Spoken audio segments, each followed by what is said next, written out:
और जो शहीद हुए हैं देश के लिए, आज बारी है उन्हें याद करने की। तो उन्हें मत भुलाइए। और साल में 2 दिन मिलते हैं हमें उनके सम्मान में झंडे फहराने के लिए, लेकिन उस दिन की भी हम सभी को छुट्टी चाहिए। आदरणीय मंच को प्रणाम करते हुए आप सभी के आशीर्वाद के साथ में आज 15 अगस्त पर अपने विचार रखना चाहता हूँ। उन देशभक्त स्वतंत्रता सेनानियों को मेरा सादर नमन है, जिनकी बदौलत हमें इतना प्यारा दिन देखने को मिल रहा है। हम शुक्रगुजार हैं उनके, जिन्होंने इतने संघर्ष और कुर्बानी के बाद हमें यह दिन तोहफे में दिया है। भारत एक ऐसा देश है जो अपनी सभ्यता, संस्कृति और विविधता के लिए जाना जाता है।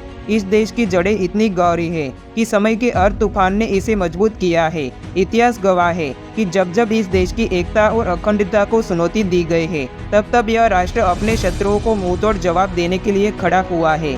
आज जब हमारे देश के शत्रु हमारी संप्रभुता पर बुरी नजर डालते हैं, उन्हें भी एक स्पष्ट और सशक्त संदेश देने की आवश्यकता है।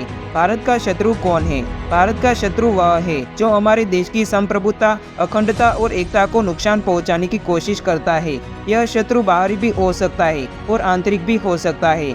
बाहरी शत्रु वे हैं जो सीमाओं पर घुसपैठ करने की कोशिश करते हैं, आतंकवाद का समर्थन करते हैं और हमारे देश के खिलाफ षड्यंत्र रचते हैं। आंतरिक शत्रु वे हैं जो देश के अंदर विघटनकारी गतिविधियों को बढ़ावा देते हैं, समाज में अस्थिरता फैलाते हैं और हमारी राष्ट्रीय एकता को कमजोर करने की कोशिश करते हैं। भारत जो कभी सोने की चिड़िया कहलाता था, आज पुनः अपने गौरवशाली इतिहास को दोहराने की दिशा में अग्रसर है।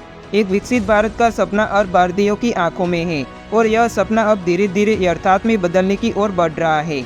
लेकिन इस सपने को साकार करने के लिए हमें उन सभी पहलुओं पर ध्यान देना होगा जो हमारे देश को एक विकसित राष्ट्र बनाने में सहायक हो सकते हैं। विकसित भारत का मतलब केवल आर्थिक रूप से संपन्न राष्ट्र नहीं, बल्कि यह सामाजिक, शैक्षणिक, सांस्कृतिक और तकनीकी दृष्टिकोण से भी उन्नति होनी चाहिए, जहाँ हर नागरिक को स्वास्थ्य, शिक्षा और रोजगार के समान अवसर मिले, जहाँ पर्यावरण और प्राकृतिक संसाधनों का संरक्षण हो।